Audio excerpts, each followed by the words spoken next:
प्रिय मित्रों, नमो नमः। संस्कृत कौमुदी में आप सभी लोगों का स्वागत है। कठोपनिषद के प्रथम अध्याय के प्रथम वल्ली का अध्ययन हम लोग पूर्ण कर चुके हैं। अब इस वीडियो में इसी से संबंधित कुछ वस्तुनिष्ठ प्रश्न दिए गए हैं, जिसे देखकर हल करके आप लोग स्वयं अपना टेस्ट या आकलन कर सकते हैं कि आपके कठोपनिषद की तैयारी कितनी प्रतिशत हुई है या अभी का कितनी प्रतिशत करनी शेष है या फिर पूर्ण हो चुकी है। ठीक। और यदि किसी भाई बहन को इस टेस्ट पेपर का या फिर नोट्स का कठोपनिषद के PDF चाहिए तो वो नीचे डिस्क्रिप्शन में टेलीग्राम चैनल का लिंक दिया हुआ है, आप वहाँ से जुड़ करके प्राप्त कर सकते हैं। और आप लोगों को एक सूचना और देनी है कि हम लोग जो अब यह कठोपनिषद की समाप्ति के पश्चात शाम में अब गीता की क्लास का ही गीता का अध्ययन किया जाएगा प्रतिदिन शाम 7:30 बजे। बहुत से भाई बहन ने जो कमेंट करके कहा कि सर गीता का ही अध्ययन किया जाए, तो गीता की क्लास इसके बाद प्रारंभ होगी। और सुबह वाली क्लास जो व्याकरण की चल रही थी, अभी उसको व्यस्तता के कारण स्थगित कर दिए हैं। जैसे ही फ्री होते हैं मित्रों, उसको भी प्रारंभ किया जाएगा। ठीक। अब आइए हम लोग प्रारंभ करते हैं। नचिकेता के पिता कौन सा यज्ञ आयोजित करते हैं, है ना। ऑप्शन देखिए, अश्वमेध है, विश्वजीत है, सर्वकोश है, पितृमेध है। तो यह बिल्कुल सरल सा प्रश्न है मित्रों। आप सभी लोग जानते हैं कि नचिकेता के पिता विश्वजीत नामक यज्ञ कर रहे थे, अतः विकल्प ख सही है। अब हम लोग आगे बढ़ते हैं प्रश्न संख्या 2 पर। ठीक। 2 है, बुद्धिमान व्यक्ति किसका वर्णन करता है? श्रेय का, प्रेय का, कर्म का, भौतिक सुख का। तो देखिए, जो बुद्धिमान व्यक्ति होता है, अब इसमें हम लोग ऑप्शनों को देखते हैं। देखिए, प्रेय का मार्ग जो होता है वो भौतिक सुखों के लिए होता है। कर्म के मार्ग का कोई चर्चा कठोपनिषद में है नहीं। और भौतिक सुख जो दिया हुआ है वो तो प्रेय मार्ग के लिए होता। भौतिक सुख प्रेय मार्ग से मिलता है, यह कोई मार्ग ही नहीं है। ऑप्शन बचता है क्या हम लोगों को? क। ठीक। तो जो बुद्धिमान व्यक्ति होता है वह श्रेय मार्ग का ही चयन करता है, क्योंकि इसी श्रेय मार्ग से ही दुखों से छुटकर नित्य आनंद स्वरूप पर ब्रह्म पुरुषोत्तम को प्राप्त करने का मार्ग है यह श्रेय मार्ग। ठीक। अब इससे रिलेटेड कुछ भी प्रश्न आएगा तो इस पर ध्यान रखिएगा। अब अगला है प्रश्न संख्या 3, कठोपनिषद में कुल कितनी वल्लियां हैं? यह बिल्कुल सरल सा प्रश्न है। ऑप्शन देख लीजिए, 4, 6, 7, 5। तो देखिए, कठोपनिषद में कितने अध्याय हैं? 2 अध्याय हैं। पहले अध्याय में भी 3 बल्ली है, दूसरे अध्याय में भी 3 बल्ली है। तो यहाँ पर कुल बल्लियों को पूछा जा रहा है, तो कुल बल्लियाँ कितनी हो जाएंगी? 6। तो विकल्प ख सही हो जाएगा। अब आगे बढ़ते हैं प्रश्न संख्या 4 पर। प्रथम अध्याय की प्रथम वल्ली में कितने मंत्र हैं? अब यह देखिए, कक्षा चलते वक्त इस पर बार बार चर्चा हुई है कि प्रथम अध्याय की प्रथम वल्ली में कितने मंत्र हैं। अब तक आप लोग समझ गए होंगे विकल्प देखकर, 29, 30, 17, 27। तो कुल कितने मंत्र हैं? 29। विकल्प क सही है। आगे बढ़ते हैं प्रश्न संख्या 5 पर। रथ रूपक का वर्णन किस उपनिषद में है? रथ रूपक, ये देखिए, हमने बार बार पढ़ाते वक्त जब भूमिका की क्लास चली थी तो मैंने कहा था रथ रूपक को आप लोग बिल्कुल याद कर लीजिएगा, इससे संबंधित प्रश्न पूछे जाते हैं। तो किस उपनिषद में है? ऑप्शन देखिए, जैमिनी, कठ, ईशोपनिषद, तैत्तिरीय उपनिषद। तो इसमें देखिए कठ में होगा। ठीक है, तो ख इसका सही हो जाएगा। आगे बढ़ते हैं प्रश्न संख्या 6 पर। कठोपनिषद यजुर्वेद की किस शाखा से संबंधित है? मैत्रायणी, काण्व, वात्स्यनेयी या कठ शाखा से? तो यह भूमिका में ही सारे प्रश्न हो चुके हैं। कठोपनिषद यजुर्वेद की कठ शाखा से संबंधित है। अब आगे बढ़ते हैं प्रश्न संख्या 7। प्रथम अध्याय में कुल कितने मंत्र हैं? वहाँ पर देखिए वल्ली पूछा था और यहाँ पर अब प्रथम अध्याय पूछ रहा है। 72, 71, 77, 76। तो देखिए प्रथम अध्याय में कुल कितने मंत्र हैं? 71। और द्वितीय अध्याय में कुल कितने मंत्र हैं? कहीं 48 पाया जाता है, कहीं 49 भी पाया जाता है। ठीक, तो यहाँ पर प्रश्न जो है प्रथम अध्याय के लिए है तो 71 होगा, लेकिन ये द्वितीय अध्याय का भी याद रखिएगा, हो सकता है यह भी पूछ दे, तो इसका विकल्प ख सही हो जाएगा। आगे बढ़ते हैं। प्रश्न 8वां है, वैश्वानरः का अर्थ है अग्नि का रूप, जल का रूप, वायु का रूप, पृथ्वी का रूप। क्लास चल रहा था मित्रों, तो मैंने सब शब्दों का एक एक करके अर्थ बताया है। तो वैश्वानरः का कौन सा रूप होगा? यह वहाँ पे चर्चा आई है, आप लोग याद कीजिए। जब अतिथि के रूप में पहुँचता है नचिकेता यम के दरवाजे पर, 3 रात भूखा रह जाता है, तो यम के आने पर उसकी पत्नी बोलती है कि अतिथि अग्नि का रूप होता है, वहीं पर यह वैश्वानरः का शब्द आया है, तो अतः विकल्प क सही हो जाएगा। अब ख पर प्रश्न संख्या 9 पर चलते हैं। नचिकेता कितनी रात्रि तक यम के घर में भूखा प्यासा रहता है? 1, 2, 3, 4। सरल सा प्रश्न है, विकल्प 3 सही होगा। 3 रात्रि तक वह घर में भूखा प्यासा रहता है। आगे बढ़ते हैं। प्रश्न संख्या 10 पर, श्रेय तथा प्रेय मार्ग का वर्णन किस वल्ली में है? देखिए बहुत बढ़िया यह प्रश्न है। श्रेय तथा प्रेय मार्ग का वर्णन, यह भी भूमिका में हम बताए थे आप लोगों को कि बहुत ही महत्वपूर्ण है भूमिका वाली कक्षा में। जो लोग अगर वीडियो नहीं देखे होंगे पूरी, वह लिंक डिस्क्रिप्शन में पूरे प्लेलिस्ट का लिंक दिया हुआ है, वहाँ से देख सकते हैं। देखिए प्रथम अध्याय में प्रथम वल्ली में, द्वितीय वल्ली में, तृतीय वल्ली में, इनमें से कोई नहीं। तो श्रेय तथा प्रेय मार्ग का वर्णन मित्रों इसके द्वितीय वल्ली में दिया हुआ है, अतः विकल्प ख सही हो जाएगा। आगे बढ़ते हैं। क्रमशः बुद्धि किससे प्रबल है? इंद्रियां, आत्मा, विषय, मन, है ना, विषय फिर मन, ये 4 दिया है, क्रमशः पूछा जा रहा है। तो यह मैंने भूमिका के भी क्लास में यह बताया था कि सबसे जो है कि इंद्रियां होती हैं नीचे, इंद्रियों से प्रबल होता है विषय, और प्रबल कह ले या सूक्ष्म कह ले, विषय से सूक्ष्म होता है मन, ठीक है, और मन से सूक्ष्म होता है बुद्धि, ठीक, और बुद्धि से सूक्ष्म होता है आपका आत्मा, है ना, आत्मा, ठीक। तो ये क्रम है, इंद्रिय, विषय, मन, बुद्धि और आत्मा, है ना, ये विषय है। तो यहाँ पर पूछा जा रहा है कि क्रमशः बुद्धि किससे प्रबल है? तो बुद्धि किससे प्रबल है? मन से प्रबल है। तो विकल्प इसका कौन सा सही हो जाएगा? घ। आगे बढ़ते हैं। प्रश्न संख्या 12 पर, सबसे श्रेष्ठ तथा बलवान कौन है? अब जो अभी हम लोग चारों की चर्चा किए, यह आगे जा कर के बताते हैं कि इसमें कि मनसस्तु परः बुद्धिर बुद्धेरात्मा महान परः, है ना। तो अब सबसे श्रेष्ठ बलवान पूछ रहा है, आत्मा, मन, इंद्रियां, विषय, तो इन चारों में कौन हो जाएगा? सबसे कहते हैं यहाँ श्लोक में प्रथम अध्याय के 3रे वल्ली के 10वें श्लोक में यह चर्चा आई है। कहते हैं कि बुद्धि आत्मा महान परः, यानी कि बुद्धि से भी आत्मा महान है, अर्थात बलवान है। तो आत्मा सबसे बलवान हो जाएगी, विकल्प क सही। अब आगे बढ़ते हैं हम लोग प्रश्न संख्या 13 पर।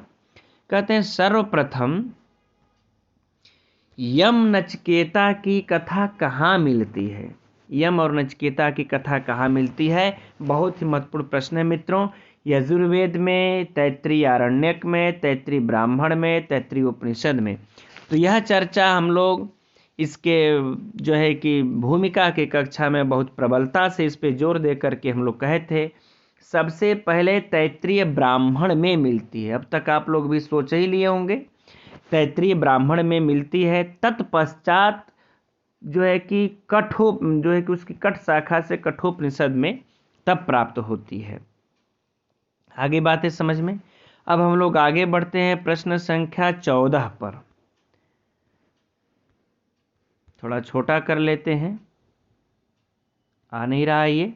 अब देखिए, नचिकेता के किस वर के मांगने पर यमराज प्रसन्न होकर उसे श्रृंखला माला प्रदान करते हैं। नचिकेता के किस वर के मांगने पर ना, तो देखिए नचिकेता के ये कौन सा वर मांगते हैं तब, तीसरा वर नचिकेता मांगता है तब, या प्रथमा या दूसरा या चौथा, कि उसके वर के मांगने पर यमराज प्रसन्न होकर उसे श्रृंखला यानी कि माला एक प्रदान करते हैं।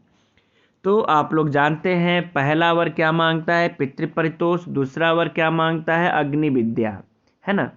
तो इसी अग्नि विद्या से प्रसन्न हो करके, यानी दूसरे वर से, है ना, इस दूसरे वर से प्रसन्न हो करके उसे श्रृंखला की माला प्रदान करते हैं। कक्षा की वीडियो में बिल्कुल इस पर स्पष्ट रूप से चर्चा हुई है। अब हम लोग आगे बढ़ते हैं। कठोपनिषद में कुल कितने अध्याय हैं? अध्याय का बिल्कुल सरल सा प्रश्न है मित्रों, अब तक आप लोग समझ गए होंगे, 2 अध्याय हैं, इस पे ज़्यादा चर्चा की आवश्यकता नहीं है। आगे बढ़ते हैं। कठोपनिषद में कुल कितने मंत्र हैं? अब देखिए 116 से 120, 119 20, 118 119 या 117 से 19। ठीक, अब यहाँ पर देखिए इतने विकल्प इसलिए दिए गए हैं, हमने पहले ही कहा आप लोगों से कि प्रथम यहाँ कुल कितने मंत्र, कुल मंत्रों की चर्चा है, यानी दोनों अध्यायों के मंत्रों की चर्चा होगी। तो देखिए जो इसमें पहले अध्याय है ना, जो पहला अध्याय है उसमें तो कुल 71 मंत्र हैं, और जो दूसरा अध्याय है उसमें देखिए 48 मंत्र हैं, कहीं कहीं 49 भी मिलते हैं। कारण यह है कि दूसरे अध्याय का जो तीसरा वल्ली है ना, दूसरे अध्याय के तीसरे वल्ली में कहीं कहीं 18 मंत्र मिलते हैं, तो कहीं कहीं 19 मंत्र मिलते हैं। तो ये एक मंत्र का अंतर ही द्वितीय जो है कि द्वितीय अध्याय में संख्या कहीं 48 कर देता है, कहीं 49 कर देता है। ठीक है, तो ये हम लोग याद रखेंगे। तो टोटल हम 71 और 48 जोड़ देंगे तो 119 आ जाता है। कितना आ जाता है? 119, यानी कि विकल्प ख वाला 119। और जब हम 119 के 48 के बजाय जब 49 कर देंगे तो 120 हो जाता है, यानी कि विकल्प ख हम लोगों का सही है। 119 से 120 मंत्र मिलते हैं। 17वें पर चलते हैं। एतेषु सारथी कह उच्यते, इनमें से सारथी किसको कहा जाता है? आत्मा को, मन को, बुद्धि को, शरीर को। मित्रों यह बहुत महत्वपूर्ण टॉपिक है, रूपक वाला। तो सारथी इसमें से कौन है? अब आप लोग इतने देर में विचार कर सकते हैं। जो सारथी है वह है बुद्धि। कौन है? बुद्धि। ठीक है ना, क्योंकि जो आत्मा है या जीवात्मा है वो तो रथी है, और जो मन है वो तो लगाम है, और जो शरीर है वह तो रथ होता है। ठीक, अब हम लोग आगे बढ़ते हैं।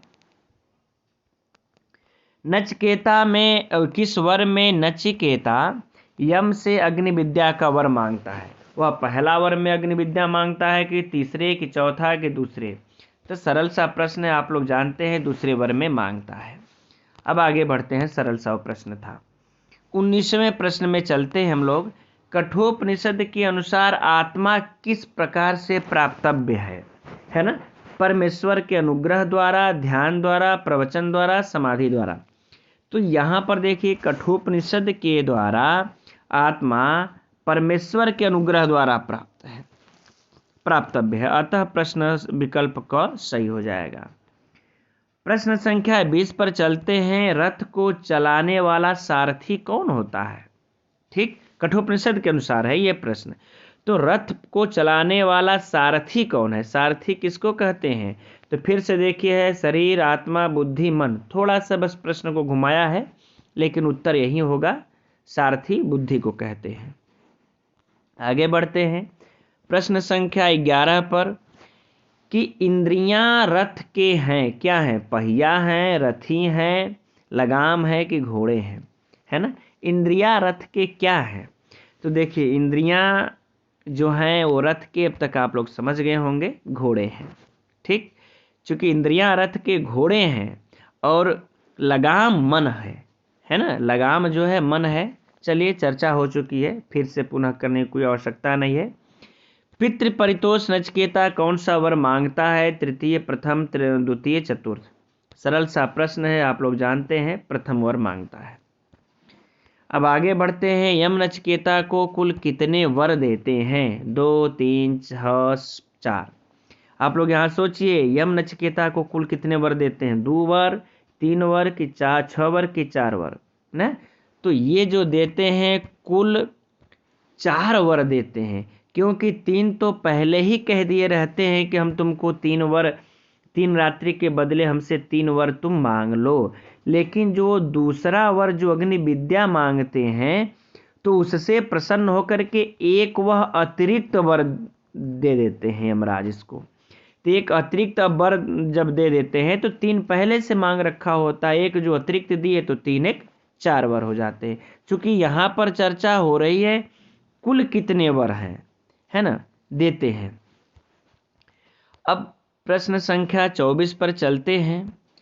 रथ रूपक का वर्णन किस वल्ली में है ना? तृतीय वल्ली, प्रथम वल्ली, द्वितीय वल्ली या इनमें से कोई नहीं। रथ रूपक का वर्णन देखिए, यह भी अभी श्रेय प्रेय मार्ग का वर्णन की चर्चा आई थी, यहाँ पर रथ रूपक का वर्णन की चर्चा है। तो वह देखिए मित्रों, अब तक आप लोग समझ गए होंगे, इसकी चर्चा तीसरी वल्ली में है वर्णन। ठीक, प्रथम अध्याय के तृतीय वल्ली में। और अगर श्लोक संख्या इसकी जानेंगे तो श्लोक संख्या 3 एवं 4 में इसका वर्णन मिलता है। ठीक, आगे बढ़ा जाए।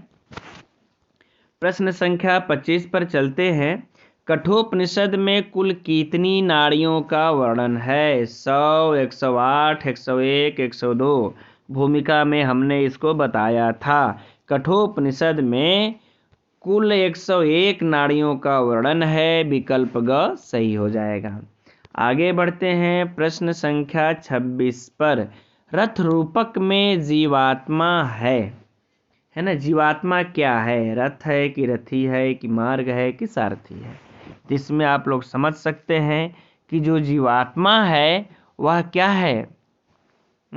रथी है ना? आत्मा कह लें चाहे जीवात्मा कह लें, चर्चा हो चुकी है, यह रथी है। इसमें मित्रों आप लोग बिल्कुल 6 के 6 याद कर लीजिए, मैं तो कहूँगा। ठीक है ना? एकदम जीवात्मा किसके साथ होता है? रथी के साथ होता है, और बुद्धि सारथी के साथ होता है। यह मैंने सब भूमिका में बताया है, उसको वहाँ से नोट करके आप लोग याद कर लीजिएगा। इंद्रियां घोड़े हैं, शरीर रथ हैं, इत्यादि सब। अब आगे बढ़ते हैं। 27, प्रश्न संख्या 27।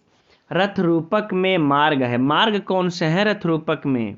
विषय, इंद्रियां, बुद्धि, मन। तो मार्ग क्या है? विषय है। ठीक, मार्ग क्या है? विषय। विकल्प का सही हो जाएगा।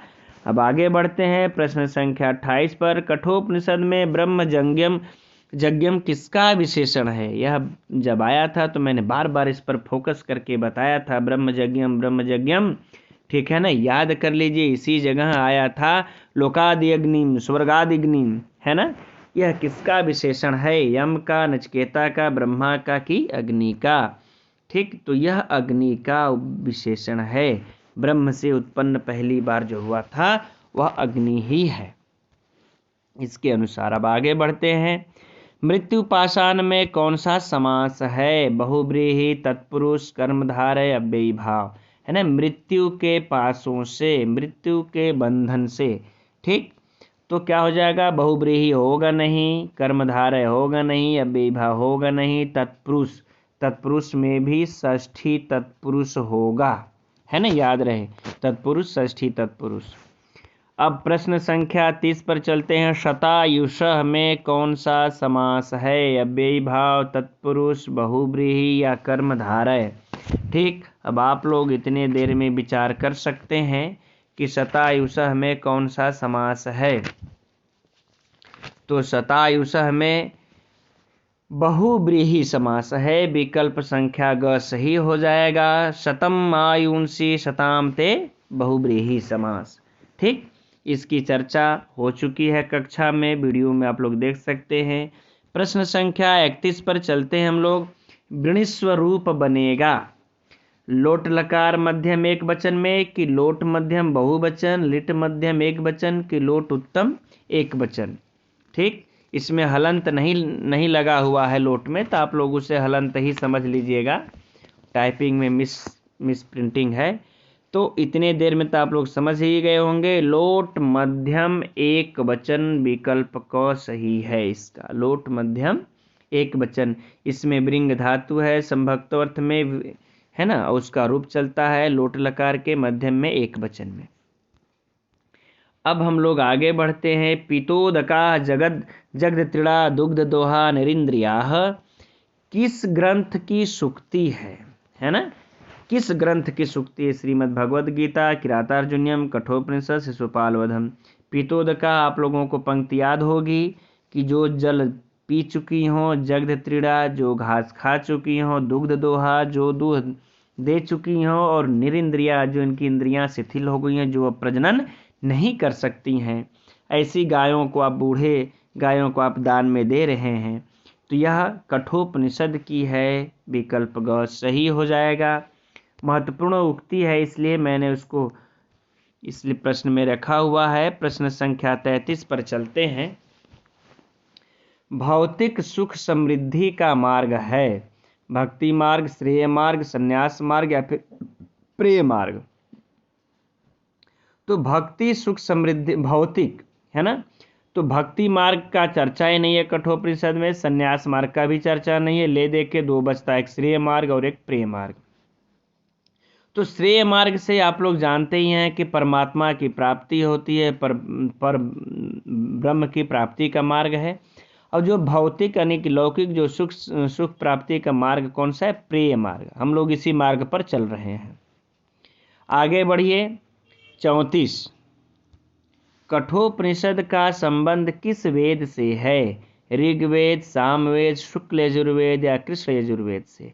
किस वेद से कठोपनिषद का संबंध? तो ऋग्वेद से है नहीं, कठोपनिषद और सामवेद से है नहीं, शुक्ल यजुर्वेद से है नहीं। यह किससे है? कृष्ण यजुर्वेद से है। ठीक, आगे देखते हैं। प्रश्न संख्या 35 विश्वजीत नामक एक महान यज्ञ किया था, किसने? उद्दालक ने, अरुण ने, गौतम ने, नचिकेता ने? आप सभी लोग जान रहे हैं कि उद्दालक ने किया था, नचिकेता के पिता। अब आगे बढ़ते हैं प्रश्न संख्या 36 पर। ठीक, किस वर से प्रसन्न होकर यम ने नचिकेता को एक और अतिरिक्त वर दिए? ठीक, किस वर से? पहला वर मांगे तब प्रसन्न होकर के दिए, कि तीसरा वर मांगे तब प्रसन्न होकर के अतिरिक्त वर देने लगते हैं, या दूसरा वर, या इनमें से कोई नहीं है? तो वह जब दूसरा वर्ग मांगते हैं अग्नि विद्या, उसी से यम प्रसन्न होकर के उसे एक और अतिरिक्त वर दे देते हैं। अतः विकल्प ग सही हो जाएगा, द्वितीय। आगे बढ़ते हैं। नचिकेतस का अर्थ है, नचिकेतस का क्या अर्थ है मित्रों? यह चर्चा हमने बहुत कक्षा में जोर दे करके किया था कि नचिकेतस का क्या अर्थ होगा। तो नचिकेता, उद्दालक, यम या अग्नि? क्या हो जाएगा? अग्नि, क्योंकि वो कहते हैं यमराज कि हे नचिकेता, आज के बाद से, इस विद्या को जानने के बाद से, यह अग्नि तुम इस पृथ्वी पर संसार में तुम्हारे ही नाम से जानी जाएगी। इसलिए जस्ट उसके बाद वो जो है कि श्लोकों में अग्नि को नाचिकेतस, त्रिनाचिकेतस है ना, त्रिनाचिकेतस कहते हैं, त्रिनाचिकेतस कहते हैं, यानी 3 प्रकार से जो अग्नियों का चयन करता है। तो नाचिकेतस वहीं पर शब्द आया है, इसलिए नाचिकेतस का शब्द का अर्थ हो जाएगा अग्नि। आगे बढ़ते हैं। अंतक, अंतक देखिए क्या है, का अर्थ क्या है? यमराज है कि नचिकेता है कि अंत तक है कि अंतिम है? ठीक, तो अंतक शब्द पर आया था, मैंने जोर दे करके कहा कि अंत करने वाला, सबको मृत्यु प्रदान करने वाला कौन है? यमराज हैं। ठीक है ना, यमराज हैं वहाँ वह कहता है कि हे अंतकर, यानी हे सबका अंत करने वाले यमराज, है ना, सबका मेरा भी आप अंत कर देंगे, हमको कौन सा अमर बना करके भेज रहे हैं। तो उसके लिए इसने यमराज शब्द का प्रयोग किया, विकल्प क सही हो जाएगा। अब आगे देखते हैं कि सस्यमीव मर्त्यः पच्यते सस्यमीवा जायते पुनः, किसकी उक्ति है यह, है ना। सस्यमीव मर्त्यः यानी कि पच्यते यानी कि जिस तरह से फसल पकता है उसी तरह फसल पकने के समान यह मनुष्य भी, और फसल जब पक जाता है तो उसको काट लिया जाता है, तो उसी तरह मनुष्य भी बूढ़ा होकर के मर्त्य मने मर जाता है, और फिर सस्यम इव जायते पुनः, और जैसे फिर अनाज, सस्यम मतलब अनाज, फिर वह अनाज फसल के समान वह फिर पैदा होता है, जैसे फसल पुनः पैदा होती है वैसे मनुष्य भी पुनः पैदा हो जाता है। यह कौन कह रहा है, किसकी उक्ति है, उद्दालक की, नचिकेता की, अयम की या गौतम की। ठीक, आप सभी लोग जान रहे होंगे, इतने देर में समझ गए होंगे। नचिकेता कहता है अपने पिता से, समझाता है उनको, तब ये बातें बोलता है। अब 40वां और अंतिम प्रश्न है ये कि नचिकेता ने किस मार्ग का अनुसरण किया, प्रेय मार्ग, श्रेय मार्ग, भक्ति मार्ग या फिर सन्यासी मार्ग। तो नचिकेता ने किस मार्ग का अनुसरण किया था मित्रों, श्रेय मार्ग का अनुसरण किया था। बहुत ही महत्वपूर्ण यह प्रश्न है। ठीक, तो ये रहा मित्रों आज का यह टेस्ट पेपर। ठीक, अब आगे फिर देखेंगे तो हम, अगर बन जाएगा, अभी मैं टाइपिंग कर रहा हूँ, अगर बन गया तो आगे की क्लास में फिर एक टेस्ट पेपर देखेंगे, और नहीं तो फिर कल से गीता की कक्षा को प्रारंभिक संचालित किया जाएगा। ठीक, और आप लोग टेलीग्राम चैनल से जुड़ जाइएगा, वहीं पर आप लोगों को सब सामग्री, कोई भी न्यूज़ रहेगा तो प्राप्त हो जाएगा। ठीक है मित्रों, नमो नमः।